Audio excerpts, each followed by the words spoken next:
वेदाहमेतं पुरुषं महन्तम् आदित्यवर्णं तमसः परस्तात् त्वमेव विदित्वा मृत्युमेति न अन्यपन्था विद्यते यनाय।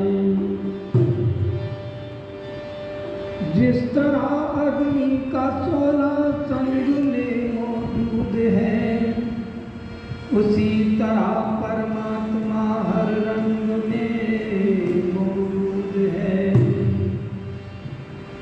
हर जगह मौजूद है, लेकिन नजर आता नहीं। योग साधन के बिना प्रभु को कोई पाता नहीं।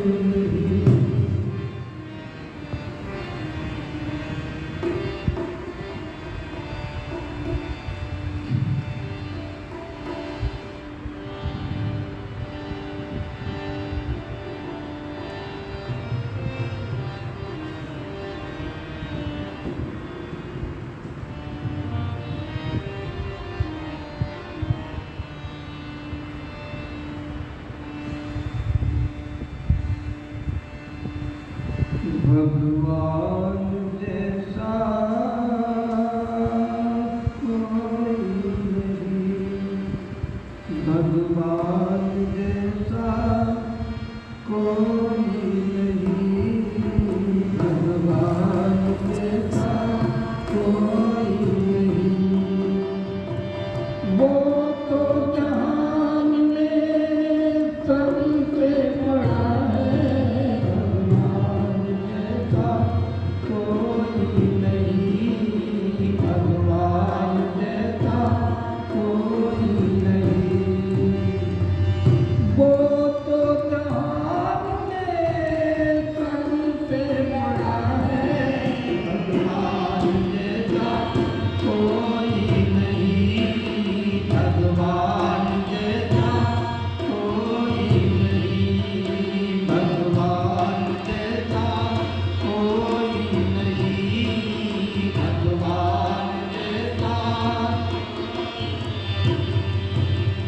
इस जग का करतार वही, दातार वही, आधार वही है।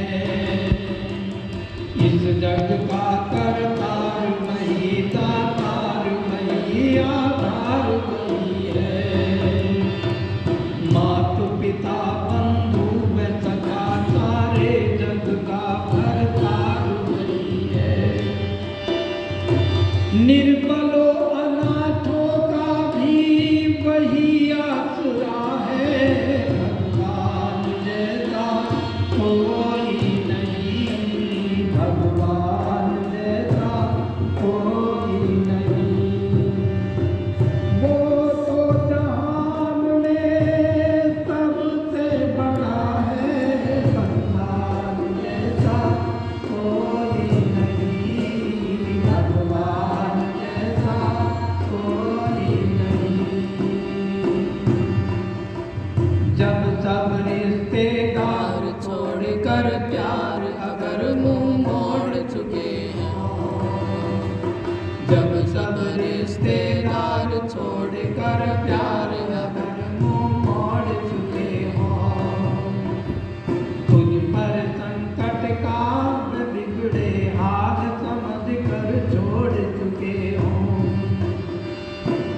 बुरे वक्त में भी साथी परमात्मा है, भगवान जैसा कोई नहीं, भगवान जैसा कोई नहीं। वो तो जहान में सबसे बड़ा है, भगवान जैसा कोई नहीं, भगवान जैसा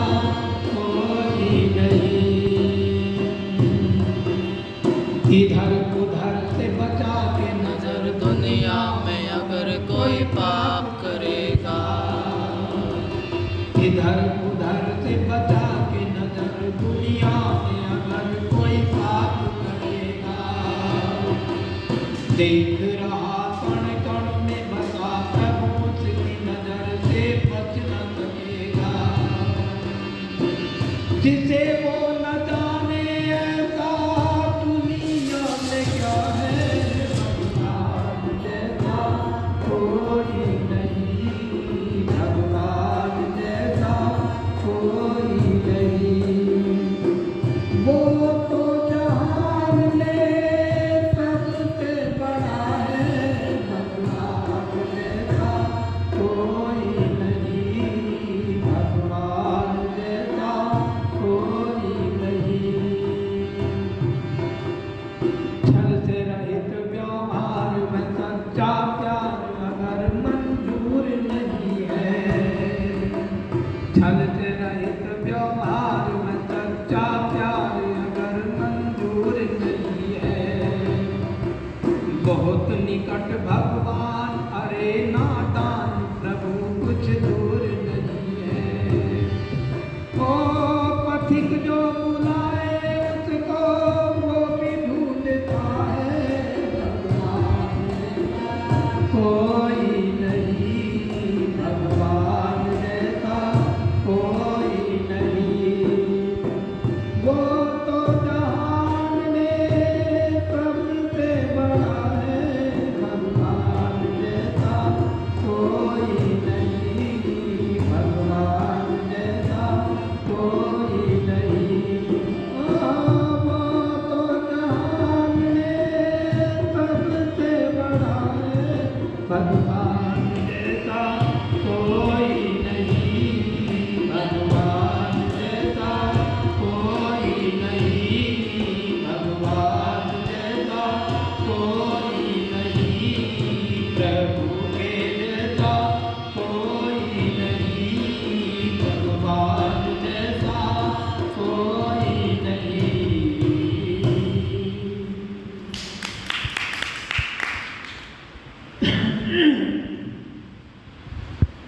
धर्म के विलासी बंधुओं, हमारे मध्य में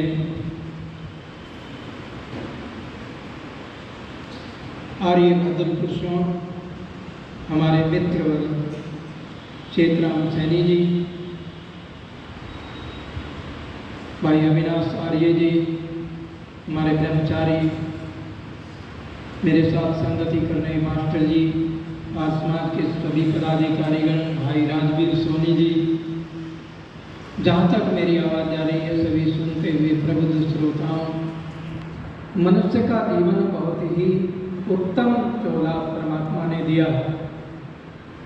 संसार में असंख्यात योनियां हैं। मुहावरा तो यह है कि 84 लाख योनियां हैं, परंतु वेद के अंदर जो है असंख्यात योनियों का वर्णन है। जगह जगह के पर ऋचाओं में आया है असंख्यात योनियां। महर्षि पतंजलि भी योग दर्शन में बता रहे हैं कि योनियां इतनी हैं कि हम उनकी गणना नहीं कर सकते। वो गणेश ही उसकी गणना कर सकता है, वो गणपति ही उनकी गणना कर सकता है जो सबका पति है। गणपति परमात्मा को कहा है, परमात्मा के भी असंख्यात नाम हैं। तो इसलिए परमात्मा हमारे सब कारणों को, जन्मों को जानता है, उसे ही पता है, हमें नहीं। परंतु इतना अवश्य पता है कि मनुष्य का शरीर बड़ा सुंदर है। मनुष्य की योनि अति उत्तम योनि। सारी योनियां संसार में बंधन युक्त योनियां हैं, भोग योनियां हैं, परंतु केवल मनुष्य की योनि कर्म योनि भी है और भोग योनि। और इतनी स्वतंत्रता परमात्मा ने दी है, कर्म करने में स्वतंत्र बना, जो मर्जी आए कर, परंतु रिमोट परमात्मा ने अपने पास रखा है। उसी के पास में रिमोट है, जैसे कर्म करेगा वैसे फल देगा भगवान। यह है गीता का ज्ञान।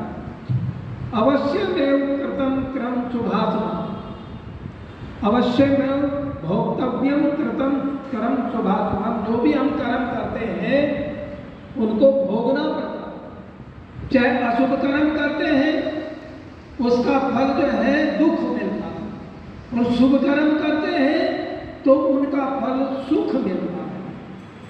तो सुख दुख ये हमारे अपने हाथ में है। परमात्मा किसी को न तो सुख देता है न दुख देता है। न परमात्मा को किसी से मोह है, न किसी से द्वेष है, न किसी से ईर्ष्या है। परमात्मा तो केवल संविधान बनाने वाला है। संविधान उसने बनाया है, मनुष्य संविधान के अनुसार चलता है, परमात्मा की व्यवस्था के अनुसार चलता है, तो उसको सुख प्राप्त होता है, क्योंकि वो परमात्मा के विधान में देता है। परमात्मा का विधान क्या है? धर्म है। धर्म अर्थ काम मोक्षाणाम शब्द सिद्धिर्भवे। तो 4 पुरुषार्थों के लिए मनुष्य का जीवन मिला। पहला पुरुषार्थ है धर्म। धर्म के लिए अपने जीवन को लगा दे, धर्म के लिए अपने आप को अर्पित कर देना, धर्म को धारण करना। और दूसरा पुरुषार्थ है अर्थ, धन को खूब कमाना, और उस धन को खूब कमा करके उसको काम में लगाना, शुभ कार्यों में लगाना, अच्छे कार्यों में दान दे करके अपने धन का सदुपयोग करना। तो ये क्या है? काम। अपने काम को बढ़ाना, अपने परिवार को शिक्षित करना, अपने परिवार को दीक्षित करना, अपने परिवार को विकसित करना, खूब धन संचय करना, पर धर्म के अनुसार। जैसे मधुमक्खी को आपने देखा होगा, मधुमक्खी शहद इकट्ठा करती है और जिस फूल पर बैठती है उस फूल से वो थोड़ा थोड़ा कण कण कण कण शहद इकट्ठा करती है, पर फूल को कोई नुकसान नहीं पहुंचाती, फूल की क्षति नहीं करती, फूल को हानि नहीं पहुंचाती, केवल अपना मनोरथ पूरा करती है, पर दूसरे का दुख दे करके नहीं। इसीलिए मनुष्य का भी कर्तव्य है वो धन तो खूब कमाए। वयम श्याम पतयोरयिनाम, हम धन और ऐश्वर्यों के स्वामी हो, और होंगे कैसे? कहने से थोड़ा ही होंगे। पुरुषार्थ करना पड़ेगा, परिश्रम करना पड़ेगा, मेहनत करनी पड़ेगी धन को अर्जित करने के लिए। तो धन खूब कमाए और अच्छे कार्यों में लगाए। जब अच्छे कार्यों में लगाएंगे तो मोक्ष तो स्वतः ही प्राप्त हो जाएगा। आइए, बड़ा सुंदर भजन एक और आपके सामने। विचार नहीं करता मनुष्य का जीवन क्यों मिला, किस लिए मिला,